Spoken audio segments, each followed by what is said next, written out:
What's up guys, it's Aiden, and today we're going to go through how Lil Nas X's Industry Baby was made on FL Studio.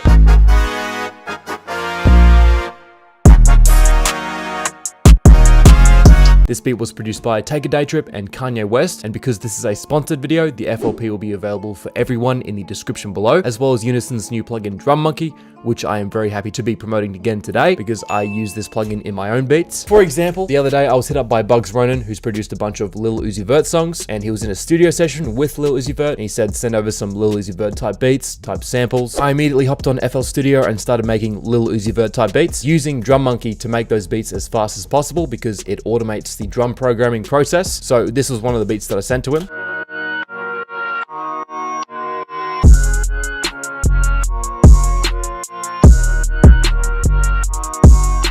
And this whole beat, including the sample, took me around 5 minutes to make. For the drums, I added Unison's Drum Monkey and I used my favorite samples preset, which has some of my favorite samples.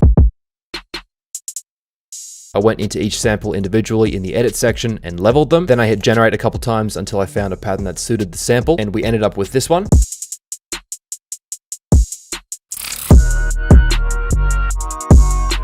Big thanks to Unison for sponsoring this video. I love to promote plugins that I use in my own beats. So, Industry Baby. We start off with this brass that plays in the intro.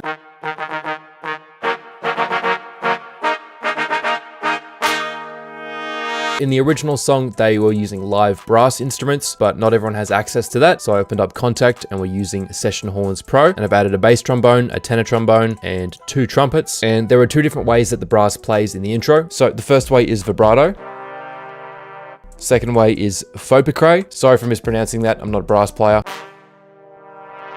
And you can switch between the 2 by using key switches. So you can see C1 is activating vibrato. So when I press C1 on the piano, it activates vibrato. Then C#1 is activating faux picret. I'm sure I'm mispronouncing that. So that's how you can change between the 2. So then go to your piano roll, and we're adding in C1 for these first chords, and then C#1, which is going to activate the second articulation for this final chord. So if we didn't have this key switch, the last chord would sound like this. Then when you add it in, so all together.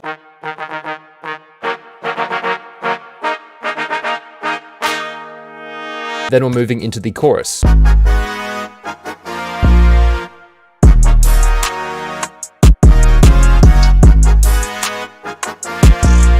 First off, we have these big brass chords.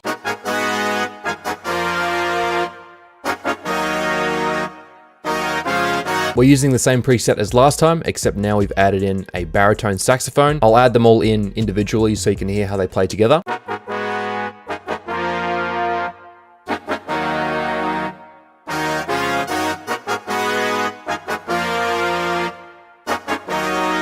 Then we're also adding in a tuba.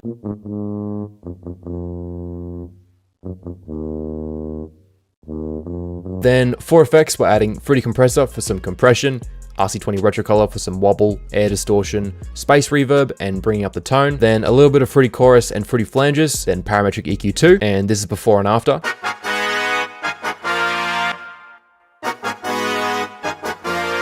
Then we have OTT, which is a free multi-band compressor plugin. And you can see we've brought the depth down to 11%. Then finally, with these 2 effects, we have automated them so they come in during Jack Harlow's verse.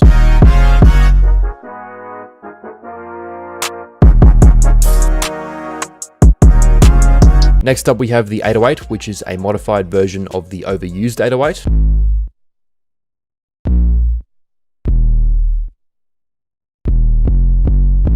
For effects, we're adding Parametric EQ2, Decapitator for some distortion, DS10 Drum Shaper to increase the sustain, the presence, and turn on soft clipping, then finally Fruity Limiter for sidechaining the 808 to the kick. So when the 808 and the kick play together, you can see this purple area is where the kick is playing and the 808 is reducing in volume. That way they're not competing for space in the mix. So if I turn this effect off, it's going to sound more distorted, like they're all fighting for space in the mix.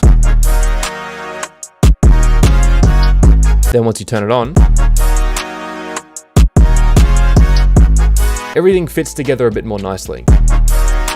Speaking of things, next up we have the kick, which is the rack kick, and we're playing this pattern.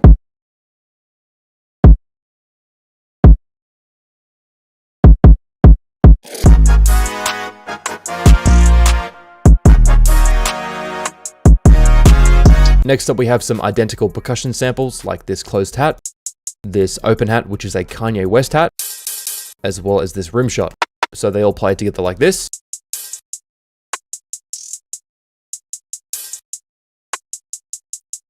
But this loop does change slightly. So after the first 8 bars, you can see the hi-hat is now playing a 2-step pattern, which is a very minor change, but it's adding good variation in the arrangement.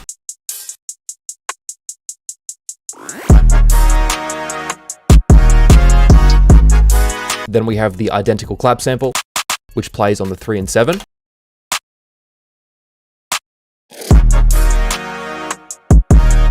And that also changes very slightly, becoming a little bit more complicated.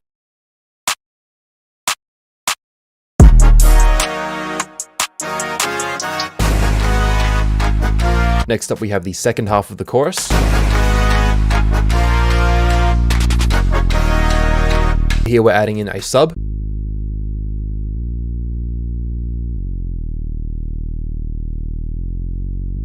I made this preset on Repro One using a saw wavetable and brought the filter cutoff down to 31.5. And you can see they used a saw sub in the original song by looking at it through an EQ versus the remake.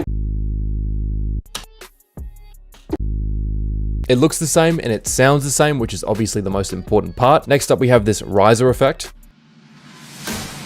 which you can see sometimes the whole thing plays and then sometimes just the second half of it plays. Then we have the Da Bomb sample, which I also used in my remake of Playboi Carti's Magnolia. I'll leave a link to it up there if you want to check it out. Then I made this clap loop. We have a couple of snares, this reverse snare, and this perk. So everything all together.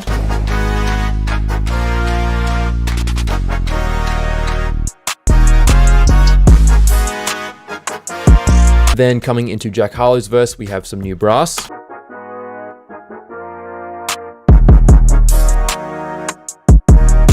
The way I did this is first automate these 2 effects. So we now have this EQ coming in and RC20 retro color again for some added space reverb and bring up the tone a little bit more. So it's going to sound like this. Then we're also adding in this preset from Purity called Steel Drums. Go to edit, bring up the filter sustain and the amp envelope sustain as well. So now these notes play forever. And we're playing some similar chords to the brass. So everything all together.